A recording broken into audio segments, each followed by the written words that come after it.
ఒక రాజకీయ నాయకుడు సరిగా లేకపోతే, ఒక ఎమ్మెల్యే సరిగా లేకపోతే ఇన్ని కుటుంబాల్లో విషాదం ఉంటుందా అనే బాధ కూడా నాకు చాలా అనిపించింది. ఈరోజు ఆర్డీఓ ఆఫీసులో ఆదోనిలో బైపాస్ బాధితులు చాలా మంది బైపాస్ రావడం వల్ల మా ఆస్తులు నష్టపోయినాం, మా ఇళ్ల మీద నుంచి బైపాస్ పోతా ఉంది, లేదా మా స్థలాలు పోగొట్టుకుంటా ఉన్నాం అనే బాధతో చాలా కాలం నుంచి పోరాడుతున్నారు. వాళ్ళని దృష్టిలో పెట్టుకుని ఒకవైపున బాధితులు, వాళ్లకున్నటువంటి అనుమానాలు నివృత్తి చేయడానికి ఒకవైపున అధికారులు, ఇంకోవైపున ఆర్డీఓ గారు గాని, ఎంఆర్ఓ గాని, రెవెన్యూ సిబ్బంది గాని, ఓవైపు నేను, అలాగే పట్టణంలో ఉన్నటువంటి ప్రముఖులందరినీ కూడా పిలిచి ఈరోజు 2 గంటల పాటు ఆర్డీఓ ఆఫీసులో సమావేశం నిర్వహించడం జరిగింది. ప్రధానంగా ఈ సమావేశం నిర్వహించడానికి కారణం మొట్టమొదటిది, బైపాస్ నిర్మించుకోవడం ఈ రోజుకి ఆదోనికి అత్యవసరం. దాన్ని నిర్మించడానికి సిద్ధంగా ఉన్నాను.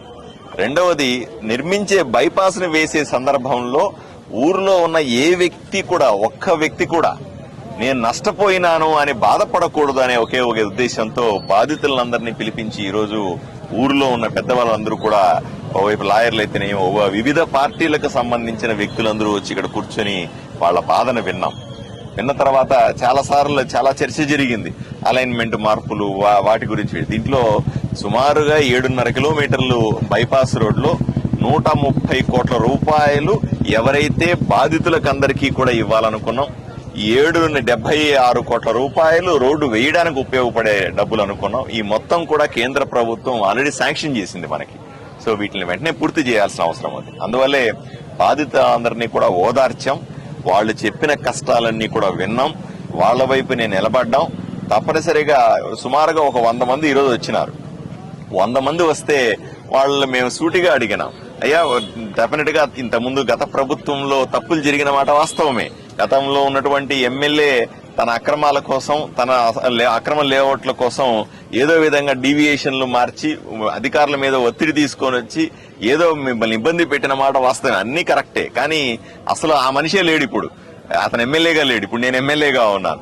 ఎవరైతే తప్పులు చేసినాడో, ఎవరైతే రియల్ ఎస్టేట్ వ్యాపారం చేసినాడో, ఎవరైతే దీని ద్వారా అత్యధికంగా లబ్ధి పొందాలనుకున్నాడో ఆ మనిషి ఇక్కడ లేడు.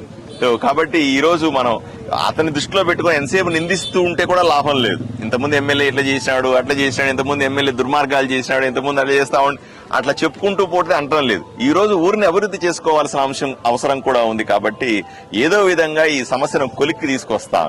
ఇదే సందర్భంలో ఓ ప్రతిపాదన కూడా సబ్ కలెక్టర్ గారు చేశారు.